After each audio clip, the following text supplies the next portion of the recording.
we propose to make the following suggestions to the government.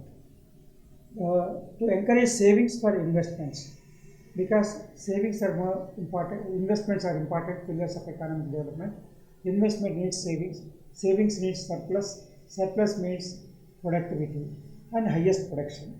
So we should encourage the savings for investments, and also there should not be any saving or investment by senior citizens, so that now the government has proposed 30 lakh saving. Instead of that, there is no meaning, there is no logic in reducing, limiting to 30 lakhs. Why can't it be unlimited, so that the senior citizens can have regular income for to look after the health and financial needs, the health care of their financial and for their financial needs. Invite investments for infrastructure, for power, railway, roads, energy development. Of course, this is proposed, and the government has established national infrastructure investment fund, and that will encourage dedicated funds for dedicated sectors that will help to invite investment for these funds to encourage to improve the infrastructure, railways, ports, roads, energy, everything like that. Incentive-based investment, but not interest-based investments. We request the government to give incentives based on investment made by the individuals, but not based on the interest paid by the investment, because it is nothing but encouraging the borrowing, which should not be there. Borrowing, if the person is having, if there is sufficient sources, he can let them go for investment and let them get the incentive. It need not be based on the interest paid by the loans taken. That is our suggestion. Next, dedicated railway lines for goods transportation. We expect that to increase the transportation share from 28 to 42%. We expect that there should be dedicated lines for goods transportation through railways. Just like Vande Bharat trains are there, Vande Bharat goods train may be introduced to fasten the transportation of railways, goods through railways. Next, widening of the tax base. There are so many people who are the taxpayers in India are only around 7 to 8%, whereas the other 92% are not covered on the tax. But there are so many people who doesn't have sources, may not be having sources on record, but they are having sources of income, unaccounted maybe, or huge wealth, but they are not covered under income tax. So we request to widen the tax base, basing on the calling for the returns of income for those people who are having more than 2 crores worth of assets, irrespective of their incomes earned. That will increase,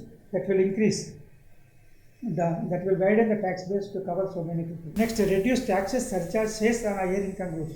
This is partly considered in the budget by reducing the surcharge from 37% to 25%.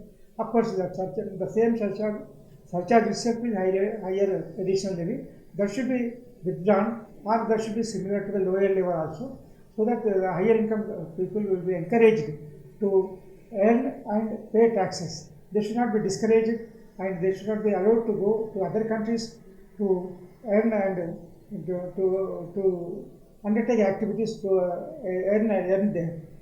Taxpayers will, one more request we do. You mean to say the talents we are having could be utilized for our own country development, rather than going to other country to earn their livelihood and benefit the other country with our talents. There are some people who are discouraged because of high rates of taxes.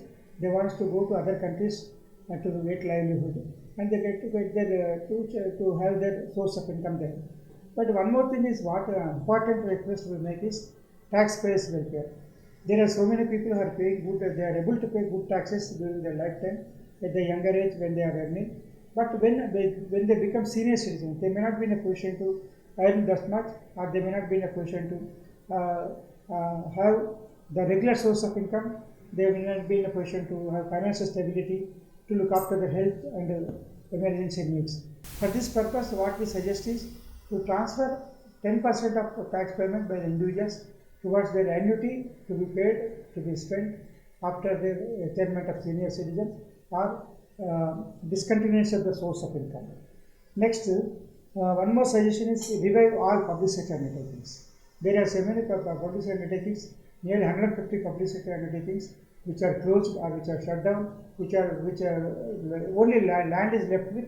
There is no machinery, there is no shed like that, and that can be revived by without additional investment by the government, to invite all the private investments to revive all these public sector undertakings, private management, private investment.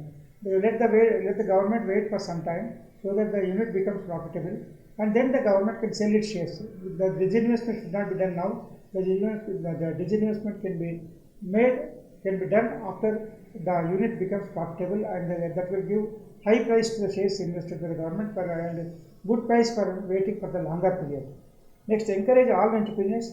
No, that is no NPA as long as the loans are fully secured, because the NPA concept is based on income and repayment based. When the loans are fully secured, personal guarantee or collateral securities, the loans need not be considered as NPA even if there is delay in repayment of installments or interest, because there is no risk to the financial institution even if there is a delay in repayment on the collection of amount. Next is ease of doing business. What we suggest is, let there be only one single rate of single financial statement, single accounting standard, and single reporting for all regulators, maybe income tax, GST, corporate, financial institutions, international transactions, capital market.